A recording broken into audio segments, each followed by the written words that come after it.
Ahoy! Captain Benzie here, coming at you with another balance update video for Command & Conquer Rivals.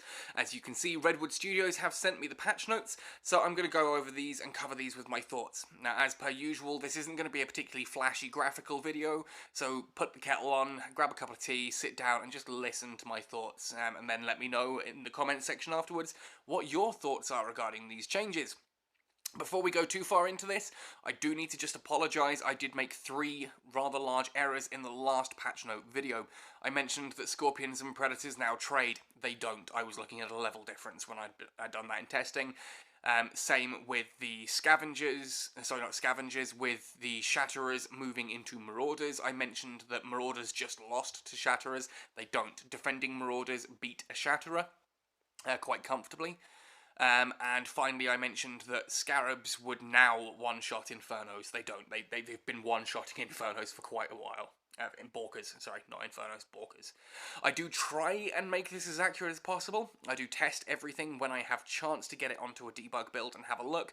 Otherwise, a lot of it is purely theory crafting. I am only human, I try my best, but mistakes do happen. That's why I like to hear your comments in the section below. Anyway, let's jump right in, because there is one humongous change in this patch, which is going to take us a little bit of time to cover, and that is our tech change. Right here on screen now is a humongous change to tech, and I'm going to cover this in detail. So don't panic. So the Tech Lab in Temple of Nod has now been increased to 150 Tiberium to open, but every building other than the Tech Lab or Temple of Nod opened reduces the cost of the Tech Lab by 30 Tiberium. This means if you're running currently one of those decks that is, say, 3 barracks followed by 3 Tech Lab, your Tech Lab is still going to cost 120. So nothing will change there for you.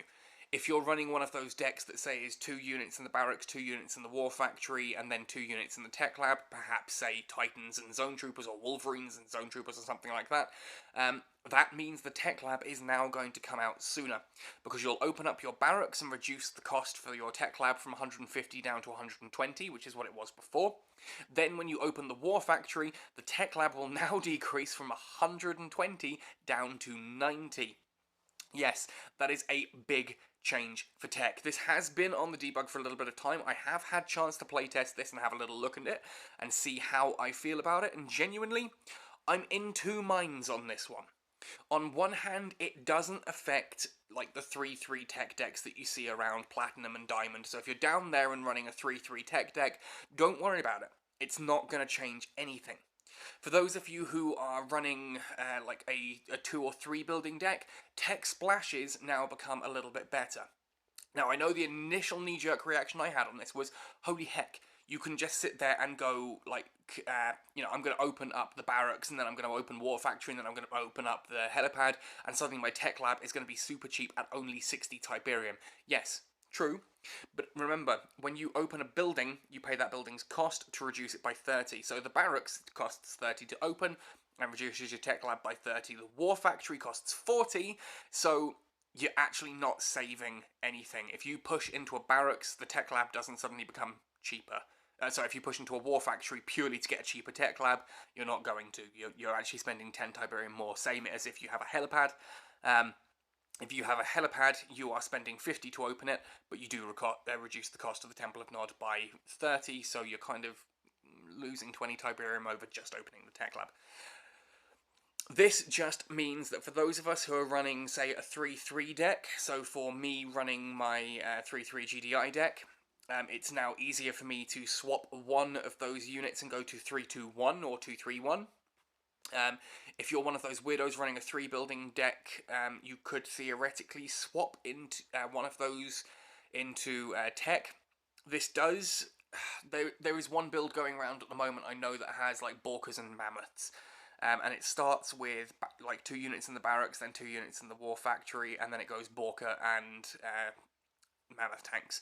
That is actually going to be a better deck now, in the fact that Mammoth tank will come out slightly sooner, because at that point, yes, the tech lab is only going to cost 60, so that first Mammoth, you're going to pay the cost on the Mammoth plus 60 to open the building. But obviously there's a lot of costs up front to get those previous buildings open.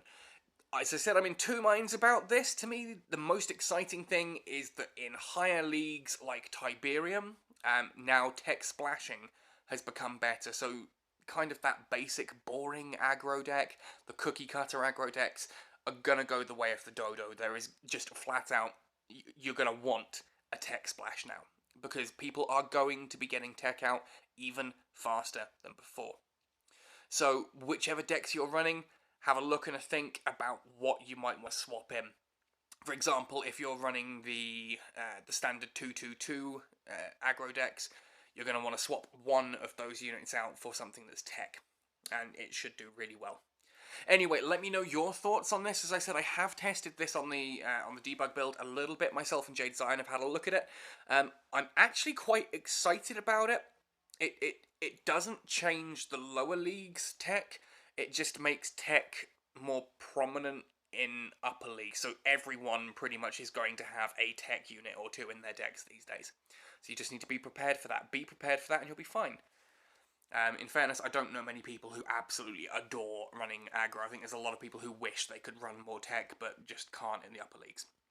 Anyway, so that covers the tech change. Let us now go down to the changes, starting with GDI.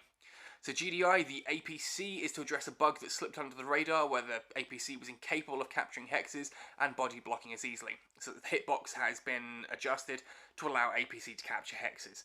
Basically, this is that whole thing of, you're moving an APC backward and forward, or you're trying to move an APC onto a pad and someone just blocks it. It gives you that little bit more chance. APCs are already slow. That slightly larger hitbox means that they will get into range that little bit easier, which is nice. The Hammerhead gets a simple buff of attack speed increased from 1.6 to 1.7. They're still not going to be drone killers, but then again, that's not really what a Hammerhead is for. They're just going to do better against generic air units. Liang, having 100% uptime, felt oppressive in combination with certain units, so we created a window of opportunity for the enemy player, as well as giving the drone a bit more survivability. Here there are a couple of really nice changes, and they are ones that actually I've been campaigning for on the Discord. The uptime being reduced to 26 seconds down from 30 means because it's a 30-second cooldown for Liang. If you were good enough with a drone, you could keep that drone up 100% of the time, and there's nothing your opponent can do about it. That's horrific. Here, there is that 4-second period where there is no drone, so you can kind of push forward, expect the drone, and then counter it. Infantry healing has been reduced. That means MG squads aren't going to take quite as much ridiculous healing from it. That said, I'm not certain that's going to be enough to stop MG squads being ludicrous under Liang still, but we'll see. It's a step forward, and I would rather take small steps towards a balanced state than to overshoot the mark and then have to claw space back. And the drone, to compensate, has been increased in health. That's a great little change. It means Liang ultimately is still a very solid choice if you're already using Liang in your deck, and he is a solid choice in many, many deck builds. If you're using him, he is still going to be good. He's just not going to be quite as oppressive. So if you're kind of leaning on Liang, you're going to fall apart a bit. I do apologise if you can hear some banging, and we've got some work going on in the cottage next door. So you may have to just kind of ignore that in the video. Pitbulls! Oh yes, we finally have figured out how to nerf Pitbulls. This is an exciting time.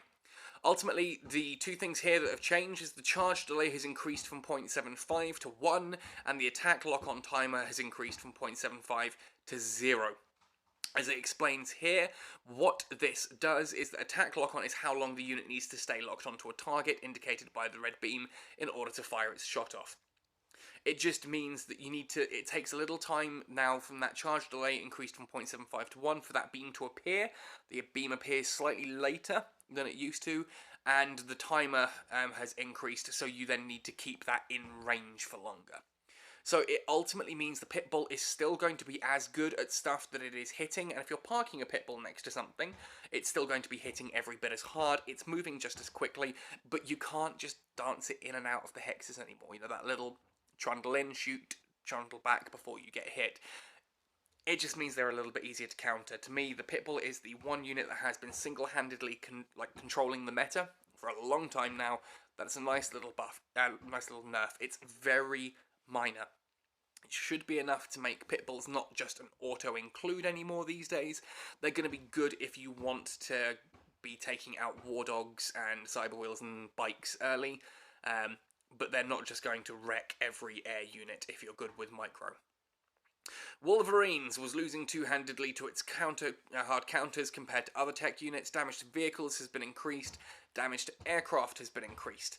For me, the Wolverine, yes, is a little bit underwhelming. That said, I'm hoping there's a Widowmaker buff to go with that, but I do need to sit down in fairness. I joke about this every time, but I do need to sit down and compare the Wolverine and the Widowmaker there if there isn't a buff. It may be that the Wolverine is just not performing as well as the Widowmaker is. There we go. Ultimately, it's been a while since I used Widowmakers. The Rivals Race skin looks gorgeous, so hopefully we'll see some more Widowmakers on the field. Now, Zone Troopers. This is an interesting change. Zone Troopers, their attack speed has doubled, but in response to their attack speed doubling, their damage has ultimately been halved. It's actually slightly more than half by my maths. So I think it's down to like 55-60%. I haven't looked into it that hard. But the attack speed has gone up, but it has doubled, but it's not half. So this is actually a DPS increase for these guys. If they're hitting something like, say, a mammoth tank, or an avatar, or something that's really chunky like a titan, they're going to deal more damage over time to it. But it does mean that they can take out drone swarms and cyber wheels and war dogs and things like that little bit faster, which is a positive change. It felt bad having a Zone Trooper squad die to two drone swarms. Anyway, on to Nod.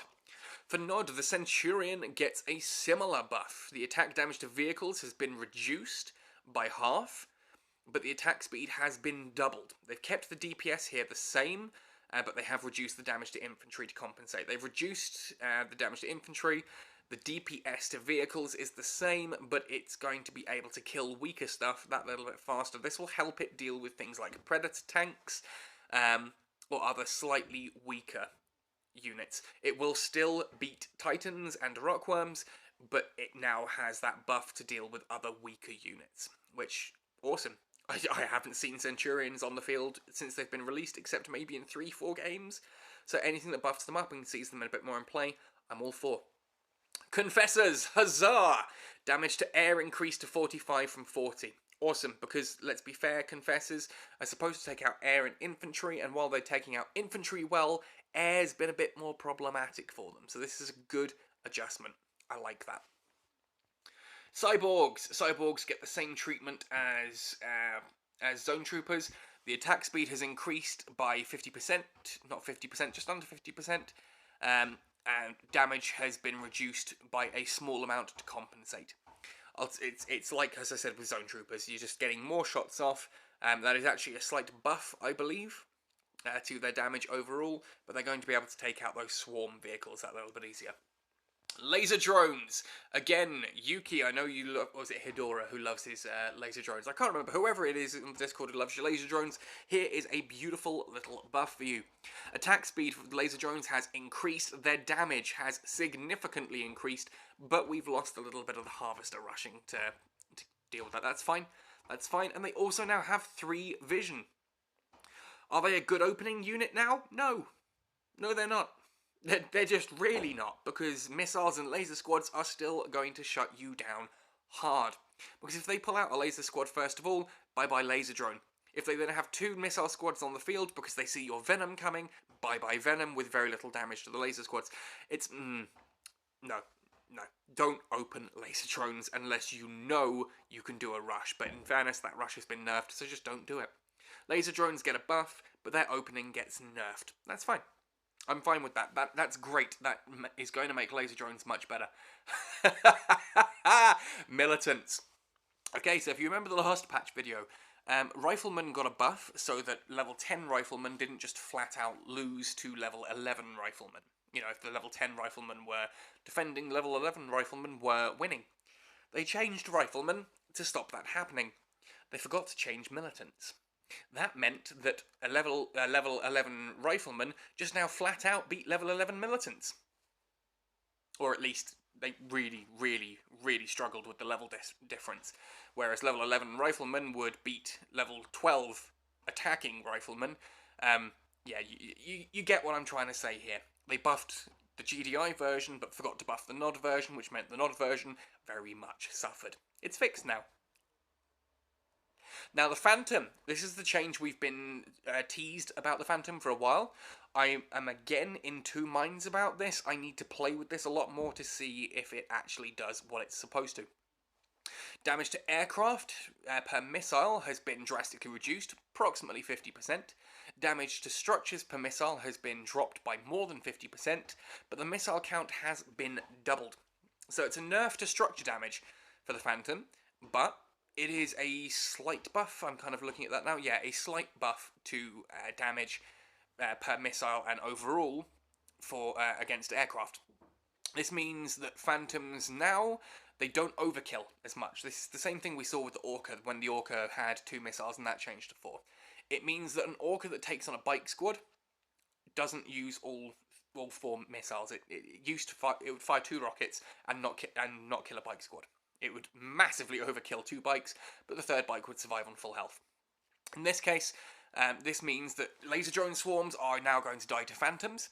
And if the Phantom would have killed something in just 2 shots, so say their damage to aircraft per missile is 378, if you imagine that if before something had 800 HP, then the Phantom would hit it with the first missile and not quite kill it, and the second missile would massively overkill it. By changing that to 4 missiles, it means that the first 2 would deal that 755, or as close equivalent, and then the 3rd missile will kill it with a bit of overkill, but you'll still have 1 missile left to still punch something else. And remember, those missiles have EMP, so even hitting with 1 missile is still worth it. Even if it doesn't kill the target. So imagine you go up against the Banshee, you hit 3 shots into that Banshee and the Banshee dies, you then can go up and punch another Banshee. That second Banshee still has the EMP effect on it, so it's slowed down and is less useful to its controller. It's a nice buff for the Phantom. It changes things. Will it be enough to really secure the Phantom as a brilliant anti-air unit? We'll see. We'll see. I think with the changes to Hammerhead as well, there's going to be some nice interesting plays going on there. And finally, I think that's finally, yes, finally we come to the Scavengers. Now I know this is another one that a lot of guys have been complaining about. I'll be honest, when I made the Scavenger intel report, they were at 1 level of strength. They were buffed just before release, as when I spoke to Nivmet on this, he said they just felt a little bit underwhelming and they were a little bit worried that people weren't going to get much value out of them. I think here they're admitting that they over-buffed it. So here it's a tune down, it's a minor tune down, which I like. It is not a huge nerf, and it's a creative nerf. Most importantly here is that the HP has reduced. That drop of 40 HP per guy is huge.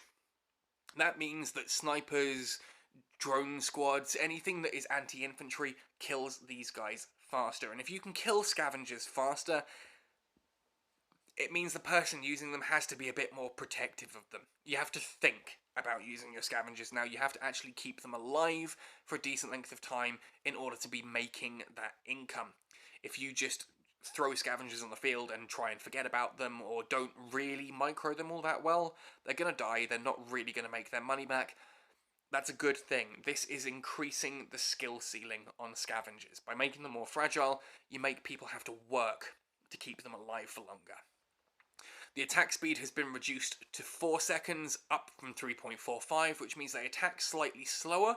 They also have a slight delay to firing when they first stop in position. This means it's not a straight damage nerf. These guys are still going to do a decent punch of damage, which means against things like cyber wheels, drone squads, that kind of thing, they are still going to do a decent punch, and against vehicles like the rhinos, buggies, or of course tanks and other things they're supposed to kill, they're still going to do that really well, because it's not a nerf to their damage. They're not losing any damage. They're not suddenly going to die to things that they shouldn't have been killing, but it means they do so slightly slower and with a bit more micro going on. So to me, I reckon that's going to be enough to tone the Scavengers down. It's enough that when a Scavenger moves past your drone swarm or your Talon or your Venom, the Venom is going to rinse them. they are going to die very quickly, and then they've got that brief attack delay and then a slower attack speed. They're going to do less damage back before they are completely removed from the scene, and when they're removed from the scene, they're not making their income anymore. I know a lot of people were saying, well, make the Scavengers more expensive, or the income only comes from enemy units. That would push Scavengers, in my opinion, into way too much of a niche position. This keeps them in that income position nicely, while just not making them oppressive on damage and making them easier to get rid of. To me, that is a massive enough change. I think that is a positive change that should do it. Anyway, that wraps up this video. All in all, again, I feel that those balance notes do push us more in the right direction. There's a couple of things there I will be interested to see if they are sufficient. Looking at the Scavenger and the Phantom buffs. The Laser Drone one is interesting for me. The Centurion one, I'm looking forward to possibly seeing more Centurions. Pitbulls, I'm so happy that we finally get Pitbull changes. And that Temple of Nod change. That Tech Lab and Temple change. I'm excited about that. It means I can start running tech units that I really enjoy without feeling bad for including them in my deck. Does it mean you're going to see more avatars and mammoth tanks? Yes, but there are going to be more units that counter avatars and mammoths. You're going to see more basilisks, you're going to see more Kodiaks, you're going to see more of the fun tech units. And it's not going to be everyone running the same cookie cutter aggro build, because you can run a cookie cutter aggro build and swap out something for the cool tech unit that you love. You can see how other people are running different tech units and decide that actually, okay, you're going to build it to counter those. If I have a Basilisk as my tech splash, that's all very well and good until you have Sandstorms as your tech splash, or Cyborgs. It's all very well me having an Avatar until you're running Titans. You see my point here? There's a little bit more play going on in that. But anyway, that does wrap things up for this video. I hope that the face cam here has managed to stay in sync with the sound this time. I have played with it a bit more, we'll have to see if that holds out. Yeah. But anyway, I hope you've enjoyed this. I would love to hear your thoughts down below in the comment section or on the Gaming Galleon Discord. Come join us, have a good old chat. And yeah, keep an eye on what's just about to come onto the screen now, because there is something wicked this way coming. Anyway, happy sailing, guys, and see you on the battlefield.